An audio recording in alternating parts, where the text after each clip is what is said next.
সকলকে সালাম জানাচ্ছি। আমাদের একটি পরিচিত শব্দ হাদিস, এটা আমরা সচরাচর শুনে থাকি, কিন্তু আমাদের অধিকাংশ মানুষেরই জানা নেই এই মহাগ্রন্থ আল কোরআনে অসংখ্যবার এই হাদিস শব্দটি ব্যবহৃত করা হয়েছে, বর্ণনা করা হয়েছে, এবং এই হাদিস শব্দটি মহাগ্রন্থ আল কোরআনে এসেছে। কেন জানা নেই? কারণ আমরা এই আল কোরআন থেকে অনেকটা দূরে রয়েছি, এই কারণে আমাদের জানা নেই। এই কারণে আসুন আমরা কোরআন থেকে হাদিস শব্দটি কতবার এসেছে, কোন কোন জায়গায় এসেছে, আমরা আজকে জেনে নেই ইনশাআল্লাহ। শুরু করতেছি। প্রথমে সূরা বাকারা আয়াত নাম্বার ৭৬। এখানে আতুহাদ্দিসুনাহুম, এটা হাদিস থেকে, হাদিস হলো মূল ধাতু, এখান থেকে আতুহাদ্দিসুনাহুম বিমা ফাতাহাল্লাহু আলাইকুম, আল্লাহ তোমাদের কাছে যাহা ব্যক্ত করিয়াছেন। এটা ব্যক্ত, হাদিস শব্দটির এখানে অর্থ হয়েছে ব্যক্ত করা অর্থে। তারপরে আসি সূরাতুন নিসা। এখানে হাদিস শব্দটি এসেছে সূরা নিসার ৪২ নম্বর আয়াত, ওয়ালা ইয়াকতুমুনাল্লাহা হাদিসা, আর তাহারা আল্লাহ হইতে কোনো কথাই গোপন করিতে পারিবে না। কিয়ামতের দিন আল্লাহর হইতে কেউ কোনো কথা গোপন করিতে পারিবে না, কারণ আল্লাহর ফেরেশতা রয়েছে, ফেরেশতা রয়েছে, তারা এগুলো রেকর্ড করে রাখে এবং আল্লাহ তাআলা নিজেও এগুলো শুনে থাকে, সামিউম বাসির। তারপরে আসি সূরা নিসার ৭৮ নম্বর আয়াত। এখানে ইয়াফকাহুনা হাদিসা, এটি এখানে হাদিস শব্দটির কথা অর্থে ব্যবহৃত করা হয়েছে।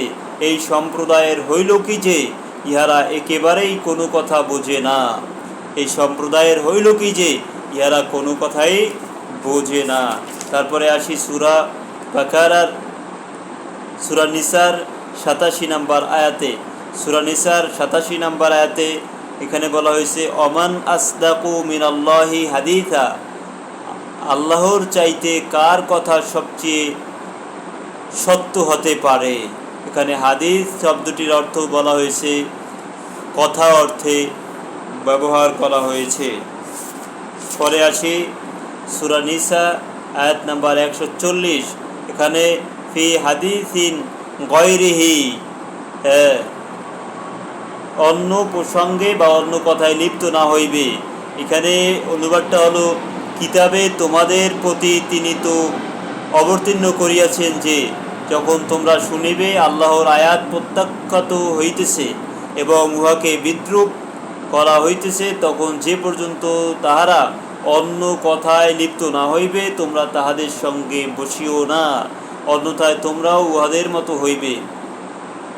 তার মানে আল কোরআনের কথাকে নিয়ে যখন মানুষ হাসি ঠাট্টা করবে, বিদ্রূপ করবে, তখন সেখানে তাদের সাথে বসা যাবে না যতক্ষণ পর্যন্ত না তারা অন্য প্রসঙ্গে যায়। তাহলে এটা আমাদেরকে আল্লাহ তাআলা হুকুম করেছেন যে কোরআন নিয়ে যারা হাসি ঠাট্টা করে তাদের সাথে বসা যাবে না। সূরা আনআম আয়াত নাম্বার ৬৮। এখানেও বলা হয়েছে ফি হাদিসিন গায়রিহি ইয়াখুদু ফি হাদিসিন গায়রিহি, তুমি যখন দেখো এখানে যে পর্যন্ত না তাহারা অন্য প্রসঙ্গে প্রবৃত্ত হয়। পুরো অনুবাদ হলো, তুমি যখন দেখো তাহারা আমার আয়াতসমূহ সম্বন্ধে উপহাসমূলক আলোচনায় মগ্ন হয়, তখন তুমি তাহাদের হইতে সরিয়া পড়িবে, যে পর্যন্ত না তাহারা অন্য কথায় প্রবৃত্ত হয়, এবং শয়তান যদি তোমাকে ভ্রমে ফেলে তবে স্মরণ হওয়ার পরে জালেম সম্প্রদায়ের সঙ্গে বসিবে না। মানে যাহারা কোরআনকে নিয়ে হাসি ঠাট্টা করে, বিদ্রূপ করে, আল্লাহর ঘোষণা হলো তাহারা জালেম সম্প্রদায়। তারপরে সূরা আল আরাফ আয়াত নাম্বার ১৮৫। এখানে বলা হয়েছে ফাবি আইয়ি হাদিসিন বাদাহু ইউমিনুন, ইহার পর তারা আর কোন কথা ঈমান আনবে।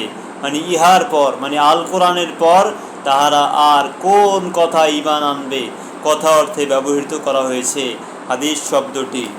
আসুন পরে সূরা ইউসুফ আয়াত নাম্বার 6, এখানে বলা হয়েছে মিন তাওয়াইলিল আহাদিস, তোমাকে স্বপ্নের ব্যাখ্যা শিক্ষা দেবেন। এখানে আহাদিস শব্দটি স্বপ্নের অর্থে ব্যবহৃত করা হয়েছে, স্বপ্নের অর্থে ব্যবহৃত করা হয়েছে। সূরা ইউসুফ আয়াত নাম্বার 111, আল্লাহ তাআলা বলেছেন মা কানা হাদিসান ইফতারা, মা কানা হাদিসাই ইফতারা ওয়ালাকিন তাসদীকাল্লাযী বাইনা ইয়াদাইহি ওয়া তাফসীলা কুল্লি শাইইন ওয়া হুদা ওয়া রাহমাতাল লিল কওমি ইউমিনুন। উহাদের বৃত্তান্তে বোধসম্পন্ন ব্যক্তিদের জন্য আছে শিক্ষা, ইহা এমন বাণী যাহা মিথ্যা রচনা নয়। এখানে বাণী মানে কথা অর্থে ব্যবহৃত করা হয়েছে, ইহা এমন বাণী যাহা মিথ্যা রচনার করার নয়, কিন্তু মুমিনদের জন্য ইহা পূর্ব গ্রন্থে যা আছে তাহার প্রত্যয়ন এবং সমস্ত কিছুর বিশদ বিবরণ। আল্লাহ বলেছেন এটা সমস্ত কিছুর বিশদ বিবরণ এবং হেদায়াত ও রহমত, এটা আল্লাহর কথা। তারপরে আসি সূরা কাহাফ আয়াত নাম্বার 6, এখানে বিহাদ আল হাদিসি আসিফা, এখানে হাদিস শব্দটি বাণী অর্থে ব্যবহৃত করা হয়েছে। সম্পূর্ণ অনুবাদ হলো উহারা এই বাণী বিশ্বাস না করিলে সম্ভবত উহাদের পিছনে ঘুরিয়া তুমি দুঃখে আত্মবিনাশী হইয়া পড়িবে। মানে সবাই বিশ্বাস করবে না, এটাই আল্লাহ তাআলার কথা। আর কোরআনে অধিকাংশ জায়গায় বলা হয়েছে অধিকাংশ মানুষই নির্বোধ, অধিকাংশ মানুষই অজ্ঞ, অধিকাংশ মানুষই ঈমান আনার সাথে সাথে শিরকি করে, অধিকাংশ মানুষই তাদের বিবেককে কাজে খাটায় না। যাই হোক, তারপরে সূরা কাহাফ আয়াত নাম্বার 70, উহদিসা লাকা মিনহু যিকর, যতক্ষণ না আমি সে সম্বন্ধে আপনাকে কিছু বলি। এটা কথা বা বলি অর্থে ব্যবহৃত করা হয়েছে। সম্পূর্ণ অনুবাদ হলো সে বলিল আচ্ছা আপনি যদি আমার অনুসরণ করিবেনই তবে কোনো বিষয় আমাকে প্রশ্ন করিবেন না যতক্ষণ না আমি সে সম্বন্ধে আপনাকে কিছু বলি। এটা হলো মুসা সালামুন আলা মুসা এবং ওই জনৈক ব্যক্তির কাহিনী।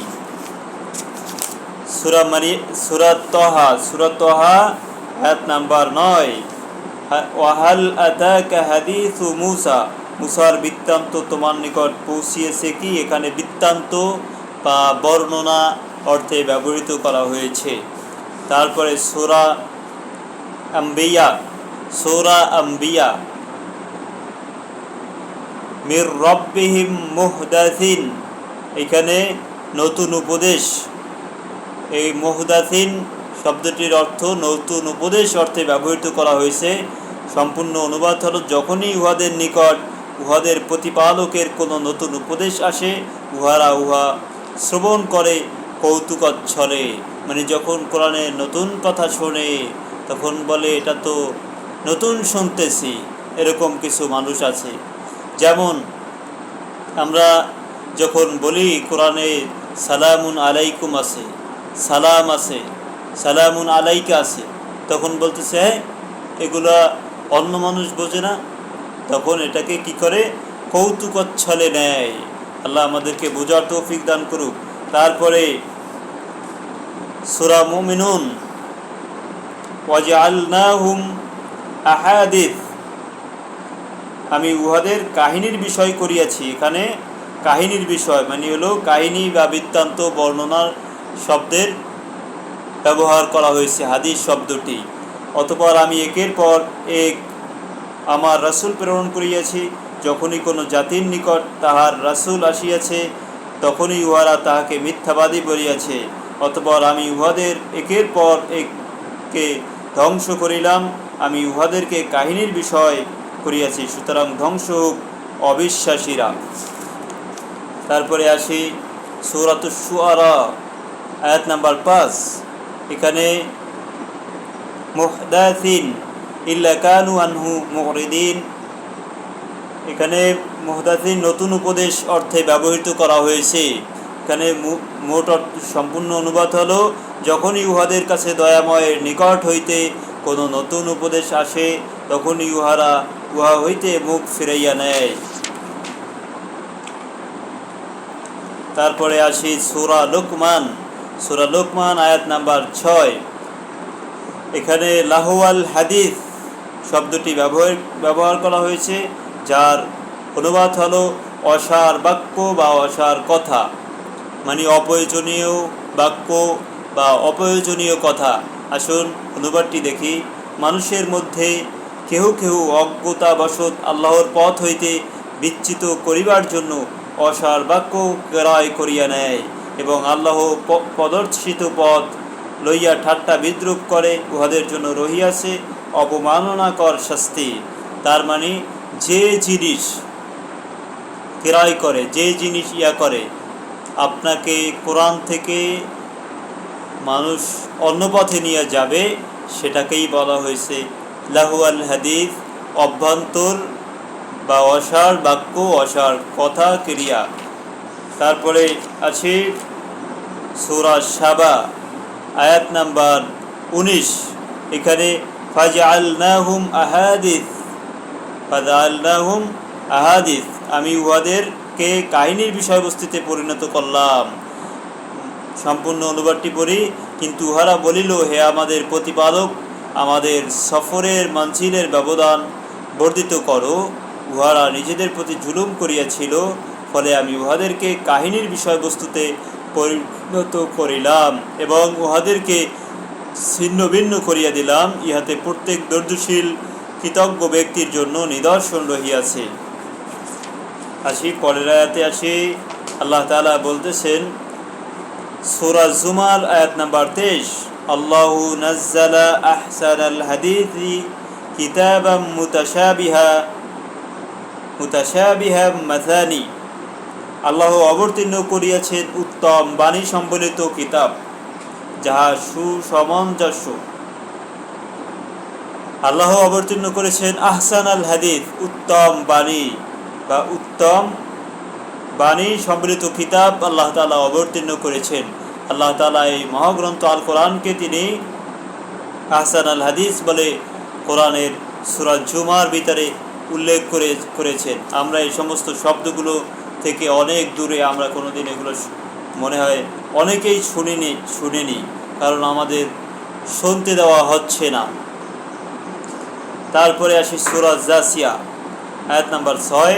এখানে বলা হয়েছে তিলকা আয়াতুল্লাহি নাতলুহা আলাইকা বিল হক ফাবিআইয়ি হাদিসিন বা'দাল্লাহি ওয়া আয়াতিহি ইউমিনুন, এগুলো আল্লাহর আয়াত, যাহা আমি তোমার নিকট তেলাওয়াত করিতেছি যথাযথভাবে।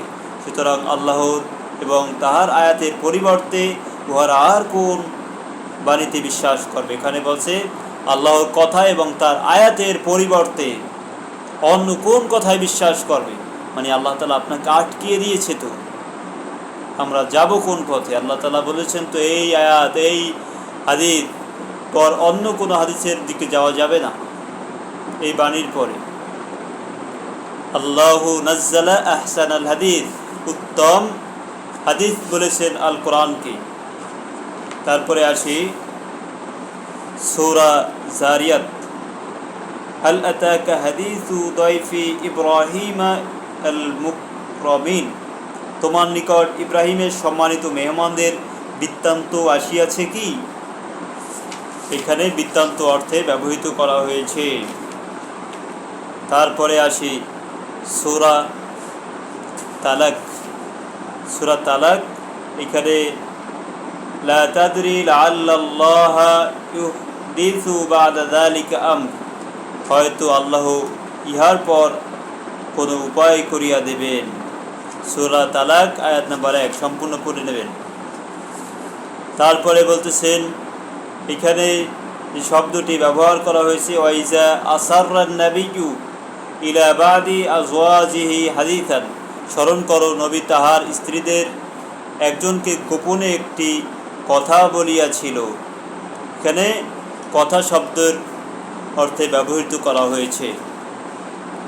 এবার আসি সূরা কালাম আয়াত নাম্বার 44 হাদিস, ফাজারনি ওমাই ইউকাযযিবু বিহাদাল হাদিস, ছাড়িয়ে দাও আমাকে এবং যাহারা এই বাণীকে প্রত্যাখ্যান করে তাহাদেরকে। এই বাণীকে যাহারা প্রত্যাখ্যান করে তাহাদেরকে। এই বাণীকে প্রত্যাখ্যান বা এর সাথে কটুকারিতা করার কোনো সুযোগ মানুষের নেই।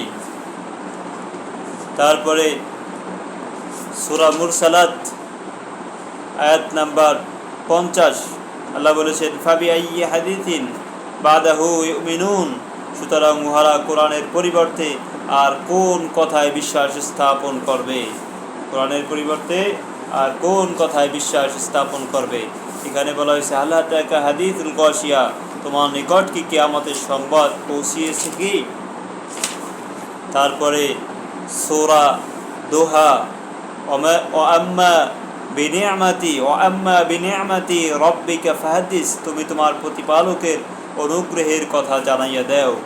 এখানে কথা অর্থে হাদিস শব্দটির অনুবাদ করা হয়েছে। সূরা জিলজাল, ইয়াউমাইদিন তুহাদ্দিসু আখবারাহা, সেই দিন পৃথিবী তাহার বৃত্তান্ত বর্ণনা করিবে। সেই দিন সেই দিন কি করবে? তাহার বৃত্তান্ত বর্ণনা করিবে। পৃথিবী তাহার সমস্ত কিছু বর্ণনা করিবে। এই জন্য আমাদেরকে কোরআন থেকে সমস্ত শিক্ষাগুলো কোরআন থেকে নিতে হবে। আর একটি আয়াত রয়েছে, সেটি হলো সূরা ওয়াকিয়ার ভিতরে। এখানে আল্লাহ তাআলা যে কথাটি বলেছেন যে আফাবিহাদাল হাদিসি আনতুম মুদহিনুন, তবুও কি তোমরা এই বাণীকে তুচ্ছ গণ্য করিবে। তাহলে আমরা মোটামুটি এখান থেকে যে কথাগুলো জানতে পেরেছি তা হলো, হাদিস শব্দটির মূল অর্থ বাণী, বৃত্তান্ত। তারপরে আর ওইখানে একটা পেয়েছি যে আহাদিস, এটা অর্থ ব্যবহার করা হয়েছে যে স্বপ্ন, আর একটা বার ব্যবহার করা হয়েছে নতুন উপদেশ। এখন এখান থেকে আমাদের শিক্ষা হলো, আল্লাহ তাআলা যে কথাগুলো বলেছেন কতগুলো আয়াতে, যেগুলো তেলাওয়াত করে শোনালাম, এখান থেকে আমাদের শিক্ষণীয় হলো, আল্লাহ তাআলা বলেছেন এই কোরআনকে আহসানাল হাদিস বলেছেন। আহসানাল হাদিস উত্তম বাণী, উত্তম হাদিস বলেছেন। তারপরে বলেছেন যে এই কথার পরে, এই আয়াতের পরে আর কোন আয়াতের প্রতি বিশ্বাস স্থাপন করিবে। আবার বলেছেন, এই হাদিসকে কি তোমরা তুচ্ছ জ্ঞান করিবে। তারপরে বলেছেন যে এমন কিছু আছে যেগুলো ক্রয় করে আল্লাহর পথ থেকে, কোরআন থেকে মানুষকে দূরে রাখা হয়, সেটাকে বলা হয়েছে লাহু আল হাদিস। এই জন্য আসুন আমরা মহাগ্রন্থ আল কোরআনকে বারবার পড়ি, জানার জন্য চেষ্টা করি। আল্লাহ তাআলা আমাদেরকে সঠিক বুঝ দান করুক। সকলকে সালাম জানাচ্ছি, শেষ করতেছি। আলহামদুলিল্লাহি রাব্বিল আলামিন।